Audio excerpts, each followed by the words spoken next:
High, আমি রয়েছি এখন কুচবিহারে। গোসানিমারি বলতে এখানে গোসানিমারি সে রাজপথকেই বোঝায়। এই সেই আমাদের পুরোতার দৃশ্য। এটি প্রাচীন প্রত্নতাত্ত্বিক একটি স্থান।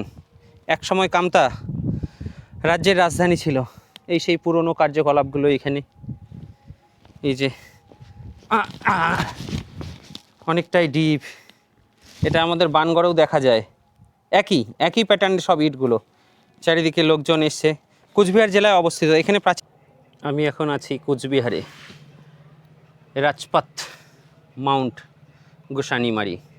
কুচবিহার থেকে এর দূরত্ব হচ্ছে 30 কিলোমিটার, যা সময় লাগে 1 ঘন্টা 20 মিনিট। এই যে পার্থ দাস এখানে চেকিং। দক্ষিণ দিনাজপুর, গঙ্গারামপুর। চেকিং করে এখন প্রবেশ করছি। কামতাপুরী শহরের ধ্বংসাবশেষ রয়েছে, যার মধ্যে খেন রাজবংশের প্রাসাদ, প্রতিরক্ষা দেওয়াল ও একাদশ শতকে, এটা অর্থাৎ ওই সেই 11 আর 12 শতাব্দীর দিকে ভারতীয় প্রত্নতাত্ত্বিক জরিপ এএসআই এর সুরক্ষাধীনে রয়েছে এটি। এই যে আমরা এখন সেই কুচবিহার রাজপথ গোসানিমারি প্রত্নতাত্ত্বিক স্থান। আর কি সুন্দর চারিদিকে।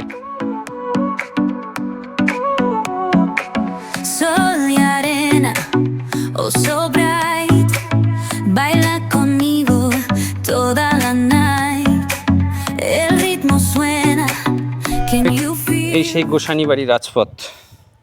এই স্থানটি কামতা রাজ্যের রাজধানী ছিল, যা পরবর্তী খেন রাজবংশ দ্বারা শাসিত হয়েছিল এবং 1498 সালে বাংলার সুলতানদের হাতে পড়ে। খেন রাজবংশের রাজধানী কামতাপুর প্রাচীন কামতেশ্বরী মন্দিরের সাথে এই স্থানটি একটি বৃহৎ ঢিবির নিচে সমাহিত ছিল বলে মনে করা হয়। এই থেকে 30 কিলোমিটার, ভাড়া নেবে প্রায় গাড়িতে 30 টাকা, বা আপনার নিজস্ব গাড়ি বা বাইকে করে আসতে পারেন। এটি একটি পুরাতাত্ত্বিক স্থান এবং কামতাপুরের একসময় রাজধানী ছিল বলে মনে করা হয়, যার চারিদিকে সুন্দর দৃশ্য এবং পুরাতাত্ত্বিকের কাজ বর্তমান।